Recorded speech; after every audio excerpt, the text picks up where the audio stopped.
যে আহলে হাদিস মোরা দাগাদারি জানি না, আহলে হাদিস মোরা দাগাদারি জানি না, ফকিহদের বেদলিল রচা কথা মানি না, বানাওটি কথা আমরা মানি না। এটাই হচ্ছে মূল সোর্স।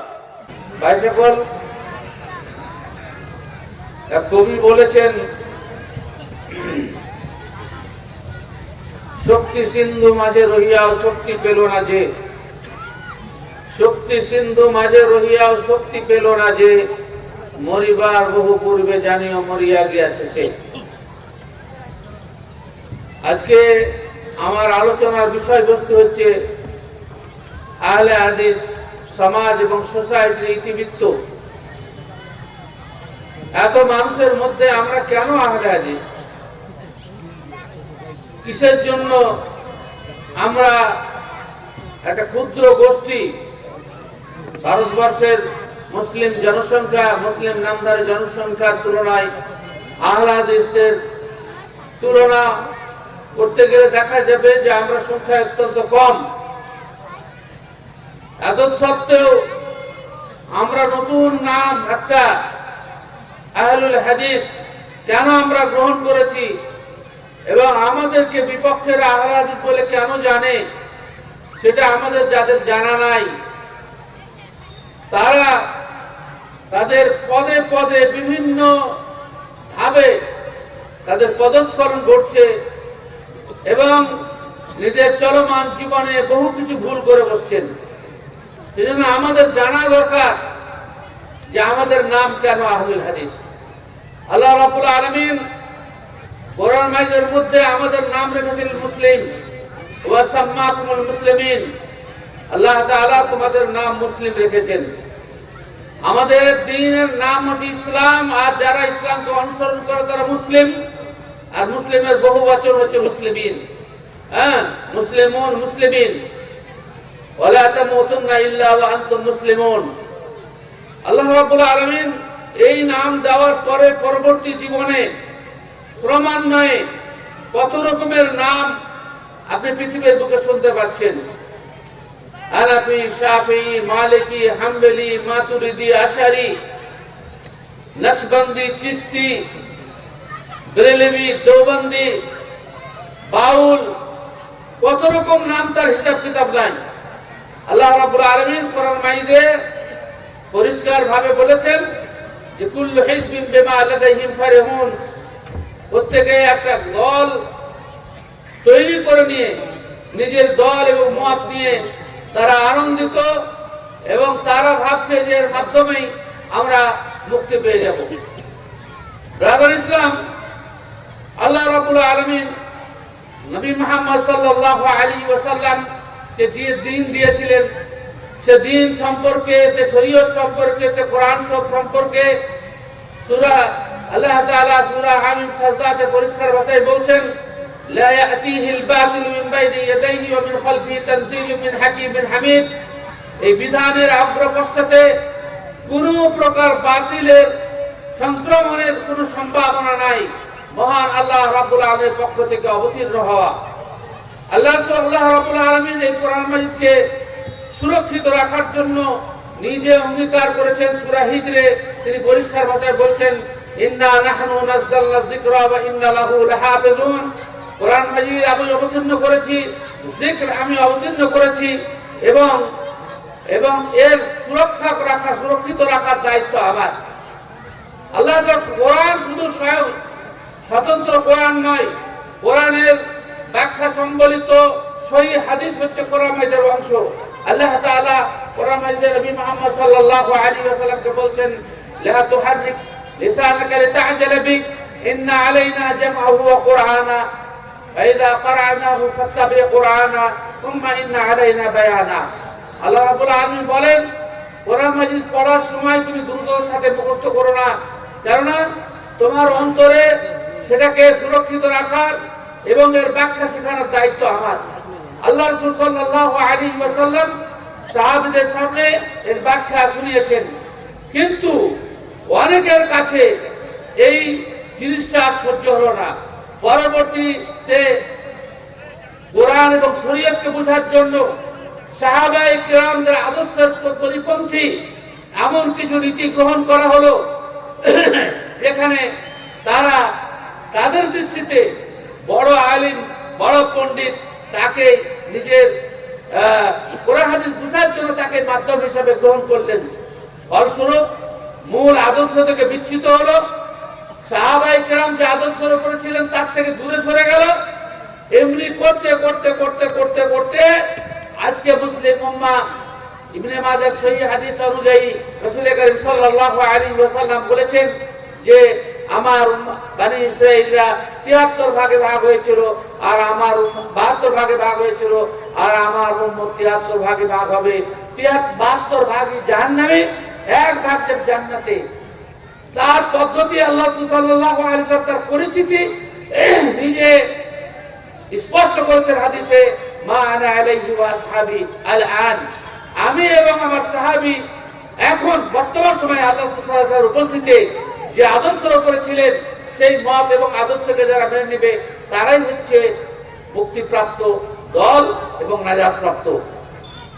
পরবর্তীতে এই জটিলতা থেকে মুক্তি পাওয়ার জন্য কোরআন মাজিদের দলিল অনুযায়ী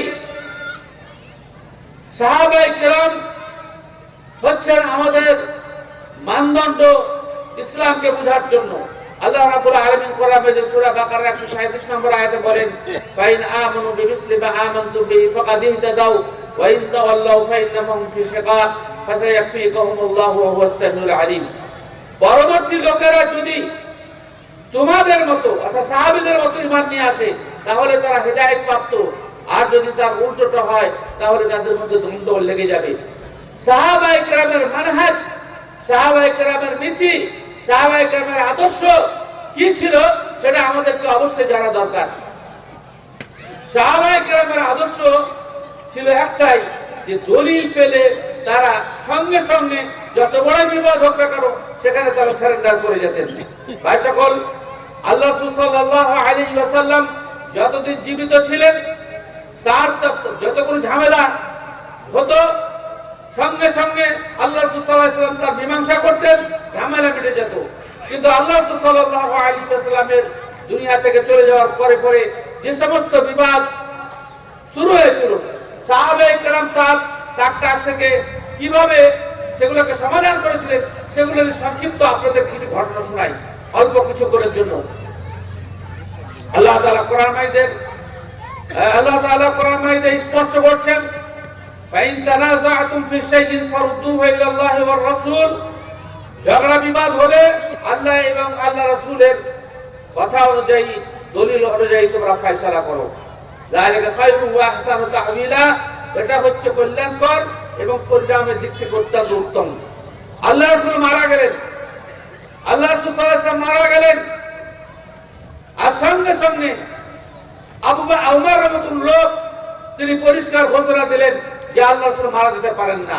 যে বলবে আল্লাহ রাসূল মারা গেছেন তার গর্দন উড়িয়ে দেব, তার গর্দন উড়িয়ে দেব।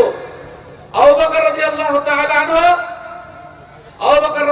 তাআলা আনহু কোন কাজের জন্য গেছিলেন, তিনি ফিরে এসে দেখছেন যে ওমর রাদিয়াল্লাহু তাআলা আনহু মাথা খারাপ করে একদম শক্তি সহকারে বলছেন, যে ব্যক্তি বলবে আল্লাহ রাসূল মারা গেছেন তার গর্দন উড়িয়ে দেব।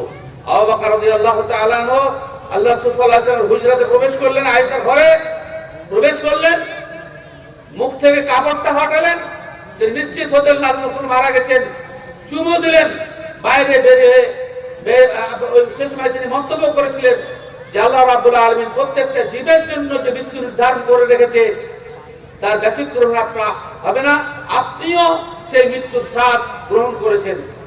আবু বকর দেখলেন যে এখন যদি আমি উমর রাদিয়াল্লাহু তাআলা আনহুকে বলি যে আল্লাহ রাসূল মারা গেছেন, তা উনি যে অবস্থায় আছেন আমার গর্দন উড়িয়ে দিতে পারেন। সেজন্য তিনি হিকমা অবলম্বন করলেন। হিকমা অবলম্বন করার পরে তিনি নিজেই কিছু লোককে নিয়ে বক্তব্য শুরু করে দিলেন। বক্তব্যের প্রথমেই যে কথাগুলো বলেছিলেন স্বর্ণাক্ষরে এখনো লেখা আছে হাদিসের পাতা সময়ে, তিনি বলেছিলেন, আম্মা বাদ ফাইন্নাহু মান কানা ইয়াবুদু মুহাম্মাদান ফাইন্না মুহাম্মাদান ক্বাদ মাত ওয়া আম্মা মান কানা ইয়াবুদুল্লাহ ফাইন্নাল্লাহা হাইয়্যুন লা ইয়ামুত। হামদ সালাতের পরে আমি এই কথা বলছি, যে ব্যক্তি আল্লাহর পূজা করছিলে, আল্লাহর উপাসনা করছিলে, আল্লাহর ইবাদত করছিলে, তারা জেনে রাখো যে আল্লাহ কোনদিন মারা যাবেন না, তিনি চিরঞ্জীব, হাইয়ুল লা ইয়ামুত। আর যারা মুহাম্মদের পূজা করছিলে তারা জেনে রাখো মুহাম্মদ মারা গেছেন। তারপরে তিনি এই দলিল দিলেন, ওয়া মুহাম্মাদুন ইল্লা রাসূল قد خلت من قبله الرسل افإن مات او قتل انقلبتم على اعقابكم। মুহাম্মদ একজন রাসূল ছিলেন, তার পূর্বে অনেক রাসূল পৃথিবী থেকে দুনিয়া থেকে বিদায় নিয়েছেন, তারা মারা যখন গেছেন পূর্বের রাসূলেরা, আফাইন মাতা, তিনি যদি মারা যান, আও কুতিলান কালাবতুম আলা আকাবিকুম, কিংবা তাকে যদি খুন করে দেওয়া হয়, তাহলে কি তোমরা দ্বীনকে ছেড়ে দেবে? ওমর রাদিয়াল্লাহু তাআলা বলছেন, এই দলিল শোনার পরে অটোমেটিক আমার হাতের তরবারি, হাতের বাঁধন হালকা হয়ে গেল, আর আমার অজান্তেই তরবারি হাত থেকে পড়ে গেল। আমি সারেন্ডার হলাম এবং সঙ্গে সঙ্গে আমি স্বীকার করলাম আল্লাহ রাসূল সাল্লাল্লাহু আলাইহি ওয়াসাল্লাম মারা গেছেন। এইভাবে বেশ কয়েকটা ঘটনা ঘটে আল্লাহ রাসূল সাল্লাল্লাহু আলাইহি ওয়াসাল্লামের মৃত্যুর অব্যবহিত পরে। এই ঘটনা সমূহ দ্বারা স্পষ্ট রূপে বোঝা যাচ্ছে যে সাহাবায়ে কেরামের আদর্শ ছিল দলিলকে মানা, যত বড় ঝামেলা হোক না কেন তারা দলিলের সামনে সারেন্ডার হতেন এবং ঝামেলা মিটে যেত। পরবর্তীতে আমাদের মধ্যে সংক্রামিত হলো দলিল না দেখে আমরা মৌলবি দেখতে শুরু করেছি। সারা পৃথিবীতে আহলে হাদিসদের মধ্যে এই রোগ মওজুদ। তারা দলিল দেখার পরিবর্তে কে কত বড় মৌলবি, কে কার কত বড় ডিগ্রি, কার কত বড় পোশাক, কার কত দাড়ি, আর কার কত ভক্ত, আমরা এই দেখতে শুরু করেছি। দলিল দেখতে হবে। আল্লাহ তাআলা নিজে কোরআন মাজিদের মধ্যে বলছেন, ফাসআলু আহলা যিকরি ইন কুনতুম লা তা'লামুনা বিল বাইয়িনাতি ওয়াজ যুবুর। আল্লাহ তাআলা পরিষ্কার ভাষায় বলছেন যে যারা জানে তাদের কাছে জানবে, কিন্তু দলিল প্রমাণ সহ জানবে। আমাদের উম্মতের মধ্যে ভাগ একটাই কারণ হয়েছে, সেটাকে আমাদের দেখতে হবে যে আমরা বড়দেরকে মানতে গেছি। বড়দেরকে আল্লাহ এবং আল্লাহ রাসূল থেকে বড় কে হতে পারে? আমরা প্রতিদিন 5 ওয়াক্ত নামাজের আযানে আল্লাহু আকবার, আল্লাহু আকবার, আশহাদু আন্না মুহাম্মাদুর রাসূলুল্লাহ ঘোষণা দিচ্ছি। ঘোষণা দেওয়ার পরে আমরা দলিল খুঁজছি মৌলবীর বুঝার কাছে। এইটাই হচ্ছে আহলে হাদিস আন্দোলনের মানে গোড়াপত্তন। আর এই আন্দোলনের একটাই দাবি, ব্যক্তির কথা নয়, দলিল মানতে হবে। একটাই কথা, দলিল মানতে হবে। কাফেরদের মতো এই কথা ঘোষণা করা যাবে না, ইন্না ওয়াজাদনা আলাইহি আবানা ওয়া ইন্না আলা আসারিহিম লামুহতাদুন। বাপ দাদাকে এভাবেই আমরা দেখেছি, সুতরাং তাদের নীতিকে অনুসরণ করে, তাদের নীতিকে ফলো করে, তাদের ফলোয়ার হয়ে আমরা বেঁচে যাব না। আল্লাহ তাআলা কোরআনে স্পষ্ট বলেছেন, আওয়ালাউ কানা আবাউহুম লা ইয়াকিলুনা শাইআন ওয়া লা ইয়াহতাদুন। তাদের বাপ দাদা যদি অবুঝ ছিল কিংবা হেদায়েতের উপরে ছিল না, তবু তাদের কথা মেনে চলতে হবে। আহলে হাদিসের যাত্রা শুরু ওমর রাদিয়াল্লাহু তাআলার যুগ থেকে পৃথকভাবে। যখন ওমর রাদিয়াল্লাহু তাআলা দুটি জিনিসে ভুল করলেন, আর এই দেশরা মানে না। এক নম্বর ভুল যে তালাক লোক ঘন ঘন দিচ্ছে, তো এটাকে কি করে রোধ করা যায়? তো ঘন ঘন তালাক দিচ্ছে, আবার বিবিকে ফেরত দিচ্ছে, রাজি তালাকে ফেরত নেওয়ার তালাকে ফেরত দিচ্ছে। আল্লাহ রাসূল সাল্লাল্লাহু আলাইহি হাদিসে স্পষ্ট এসেছে, সহিহ মুসলিমের হাদিসে, যে আল্লাহ রাসূলের যুগে আবু বকরের খেলাফতের যুগে এবং উমর রাদিয়াল্লাহু তাআলা খেলাফতের প্রথম সময়ে 3 তালাক 1 তালাক বলে গণ্য হতো। কিন্তু উমর রাদিয়াল্লাহু তাআলা নিজে একটা রাষ্ট্রীয় বলে 3 তালাককে 3 তালাক বলে গণ্য করে দিলেন। আরেকটা ভুল করলেন, মানুষ তো তিনি আরেকটা ভুল করলেন যে আল্লাহ সাল্লাল্লাহু আলাইহি ওয়াসাল্লাম হজ 3 প্রকার, হজ্জে ইফরাদ, হজ্জে কিরান, হজ্জে তামাত্তু। কোন ব্যক্তি যদি শুধুমাত্র হজের নিয়ত করে ইহরাম বাঁধে, তাহলে সেটাকে হজ্জে ইফরাদ। আর যদি হজ এবং উমরার একসাথে নিয়ত করে ইহরাম বাঁধার সময়, হজ এবং উমরা এবং হজ করে আমি ইহরামের কাপড় পরবো, একে বলে হাজ্জে করান। কেরান মানে মিলিত, একসাথে মিলিত করে দিল। আর একটা হাজ্জে তামাত্তু। তামাত্তুর অর্থ হচ্ছে যে প্রথমে উমরা নিয়ত করলো, এখনো হজের দিন আসতে দেরি আছে, মাঝখানে ওই ইহরাম খুলে দিল। আবার হজের সময় আসলো, তখন আবার ইহরাম পড়লো। মাঝখানে যে ইহরাম না থাকার কারণে যে লাভটা উঠালো, এটাকে আরবি ভাষাতে বলে তামাত্তু, লাভ উঠালো। তো উমর রাদিয়াল্লাহু তাআলা বললেন যে একটা মানুষ হজের মতন পবিত্র কাজে এসে মাঝখানে এই গ্যাপে স্ত্রী যদি থাকে, ফরজ গোসল করে 8 তারিখ সকালে বেলাতে ফরজ গোসল করার পরে তার মাথা থেকে টপ টপ করে পানি পড়বে আর ইহরাম মানবে, এটা আমি মেনে নিতে পারবো না। সেজন্য তিনি রাষ্ট্রীয়ভাবে নিষিদ্ধ ঘোষণা করে দিলেন যে না, হাজ্জে তামাত্তু করা যাবে না, হাজ্জে তামাত্তু করা যাবে না। যেমনই উমর মারা গেলেন, তার বেটা আব্দুল্লাহ ইবনে উমর রাদিয়াল্লাহু তাআলা আনহু হজের ইহরাম বানছেন হাজ্জে তামাত্তু, অর্থাৎ আগে উমরা করে মাঝখানে লাভ উঠাবেন, তারপরে হাজের ইহরাম বাঁধবেন। তো তার ভক্তরা সেখানে যারা উপস্থিত ছিলেন, তারা সকলেই বললেন যে তোমার বাপ বড় খলিফা উমর, সে হাজ্জে তামাত্তু করতে নিষেধ করে গেছে, আর তুমি কেন করছো? আব্দুল্লাহ ইবনে আব্বাস বলেছিলেন, আমরু আবি ইত্তাবাউ আম কাউল রাসূলিল্লাহ সাল্লাল্লাহু আলাইহি ওয়াসাল্লাম, বাবার কথা মানবো না রাসূলের কথা মানবো? আহলে হাদিসের এটাই হচ্ছে ফর্মুলা, আয়াতের এটাই হচ্ছে ইতিহাস। যত বড়ই আলিম হোক না কেন, যত বড়ই মাওলানা হোক না কেন, তার কথা যদি কোরআন এবং সহিহ সুন্নাহর সাথে না মিলে, তাহলে তার কথা মানা যাবে না। মানুষ বড় হতে পারে, কিন্তু দলিলের উপর সে বড় নয়, দলিলের উপর সে বড় নয়। এই আলিম ওলামাদের কথা শুনতে গিয়ে আলিম ওলামাদের সম্পর্কে আল্লাহ তাআলা কোরআন আয়াতের মধ্যে বলেছেন, ইয়া আইয়ুহাল্লাযীনা আমানু ইন্না কাসীরাম মিনাল আহবারি ওয়ার রুহবান লা ইয়াকুলুনা আমওয়ালান নাস বিল বাতিল ওয়া ইয়াসুদ্দুনা আন সাবিলিল্লাহ। অধিকাংশ আলিম, গভীর জ্ঞানের আলিম, পাদ্রী, পুরোহিত, বড় বড় আলিম মানুষকে ভুল পথে পরিচালিত করবে শুধুমাত্র দুনিয়া কামানোর জন্য। সুতরাং এদের ব্যাপারে সাবধান, এদের ব্যাপারে সাবধান। দলিল সহ কথা বলছে কিনা দেখতে হবে। রাসূল আকরাম সাল্লাল্লাহু আলাইহি ওয়াসাল্লামের যুগে